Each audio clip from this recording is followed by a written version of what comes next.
Melissa Pineda, and today I will be discussing the book Atomic Habits by James Clear. This is one of my favorite books.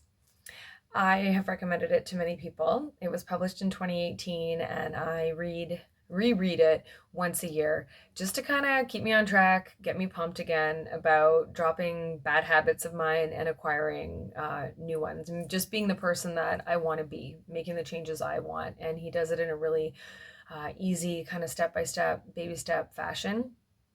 So I'm going to dive right in. James Clear is a writer and speaker. He is a regular speaker at Fortune 500 companies. And he just came up with a novel idea of an atomic habit. So, a habit, he says, is a routine or behavior performed regularly and often automatically. So, you don't even realize you're doing it most of the time. Clear talks about a system of atomic habits. So, an atomic habit being a tiny change that makes a huge difference over time. So atomic habits are the building blocks of remarkable results, and he discusses compound growth. So getting 1% better every day, for instance. You put a bit of effort in, and that kind of eventually snowballs, like that idea, and that small, consistent habits lead to results. So you have to start small. Whatever you want to improve or change in your life, it starts with habits and small steps. And so he poses a question at the beginning of the book: are your habits putting you on the path to success? And of course, path to success is, it's up to you. Like what does that look like for you? And what habits, like you have to kind of examine like your own habits. Like what do you consider bad habits that you have, or good habits, or what is the kind of person that you want to be? Who do you want to be? What does success look like for you? But basically, he talks about the idea that everything compounds, positive actions and thoughts, and same with negative ones. And, if you're continuously telling yourself negative things like, you're not good at math, or you're not a morning person, like those things just become reality, right? Because you're constantly telling yourself that that's what you're putting in your mind. And there are other authors that kind of talk along these lines: Napoleon Hill, Tony Robbins. Like it's about what you feed your mind with, right? So goals are great, he says, for setting a direction, but that systems are good for actually getting you there and for making progress. So a goal only changes your life for a moment. So it's like a temporary thing. Say you clean your room. The goal was to clean your room. It's clean now, but it's temporary, especially if you don't change the habits that brought you to have that dirty room. So if you have messy habits, it's going to make your room dirty again. So you have to use the systems. It's the systems that make the real change. Goals create also like an either or mentality, for instance. So it's depressing, like if you set your goal, it's depressing if you don't meet that, if you don't accomplish your goal. So you box yourself into kind of a narrow version of happiness. If I succeed, I'll be a success. If I fail, I'll be a disappointment. So goals create that goals first mentality where you will only be happy if or when such and such is accomplished. So I'll be happy when I get a promotion, when I get married, when I go on vacation. But he's saying to focus on the system, and that goals are at odds with the long-term process and the long-term progress, really. Once you've adopted an identity, it's hard to break, Clear says. So you repeat a story to yourself so many times and you believe it, just like what I previously mentioned about, you're bad at math or you're not a morning person. And essentially, your self image gets in the way of making the necessary change. So you need to continuously edit your beliefs, he says, and upgrade your identity. So constantly strive to become the best version of yourself. And he talks about this idea of a feedback loop. So your habits shape your identity, and your identity shapes your habits. So he talks about a pretty cool example. He has a friend, or had a friend, I suppose, that was really overweight, and she lost like 100 pounds. And it's because she went through each day asking herself, what would a healthy person choose? Would a healthy person choose the stairs or an elevator? Would a healthy person choose a salad or pasta? And so it was like she was getting into the habit of thinking like a healthy person, and became a healthy person. And then this reinforced the habits that she had as well. And we can all relate to that, right? Your habits just shape who you are, and then who you are shapes the choices you make and the habits that you have. So you have to figure out what your desired identity is. So James Clear suggests observing your habits. You might already know what changes you want to make or you don't. And writing them down is very helpful. Like, write down what your habits are in the morning. What does it look like when you get out of bed? What do you do? How do you do those things? And see then like what you want to change. And you have to implement your intentions. You can't just decide, for instance, to I'm going to start going to the gym and expect that you'll actually follow through. You might for a couple days, but it's not going to be a new habit. Like, you have to, again, the system. And so the system would be like, make a plan, write it down. I will go to the gym at 5 o'clock on Monday for 20 minutes. And he always encourages you, to start small and just showing up. Start like just go there. So he talks about just showing up at the gym. Don't even work out, just show up, get in the habit of showing up. And then, you're already there, so might as well do 5 minutes. And then the next day, do another 5 minutes. And then, maybe increase it to 10 minutes. Just getting in the habit of doing something. He gives a good example too about how himself, like, he wanted to eat more fruit.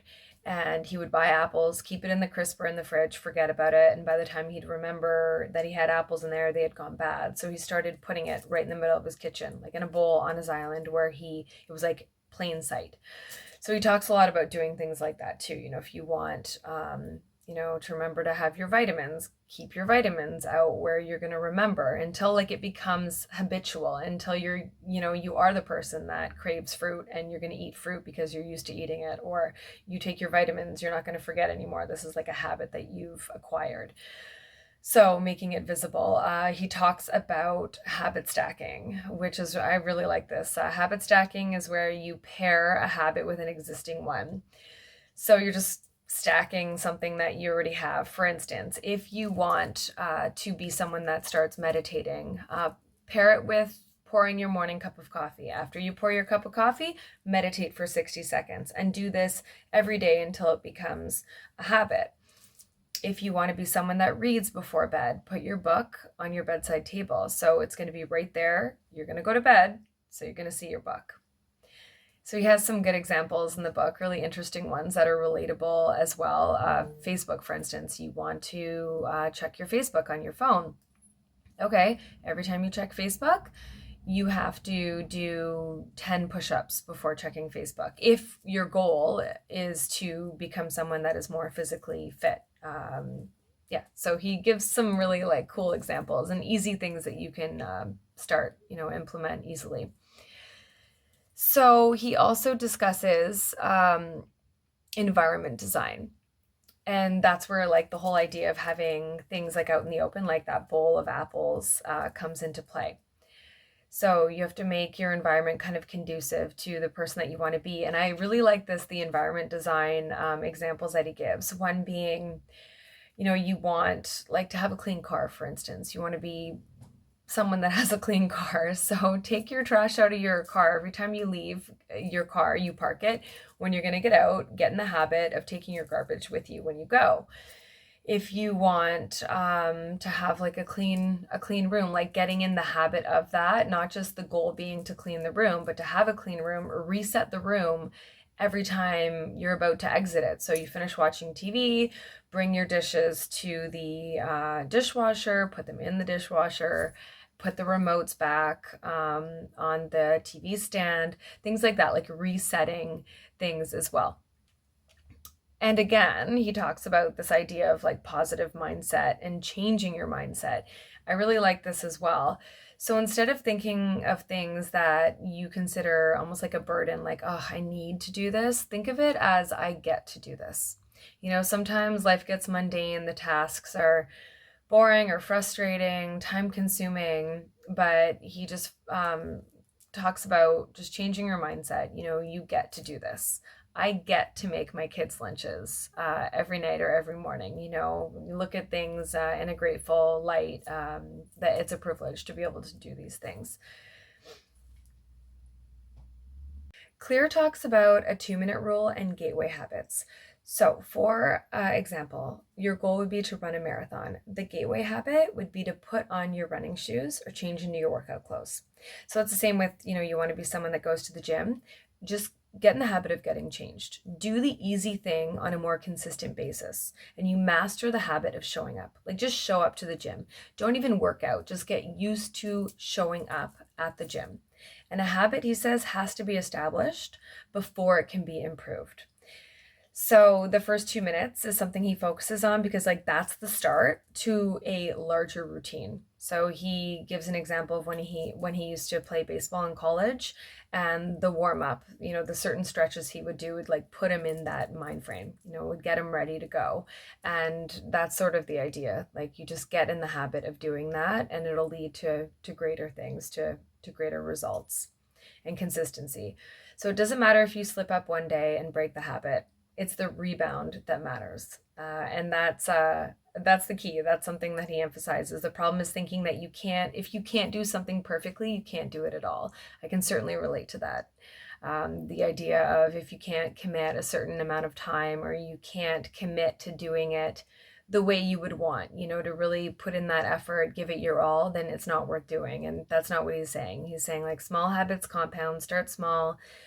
Don't get down on yourself if don't do it one day. You get home from work, eat 5 chocolate bars. Okay, just don't do it the next day, because then that'll turn into a habit. So just keep on at it and never stop improving. So that's something that he emphasizes too.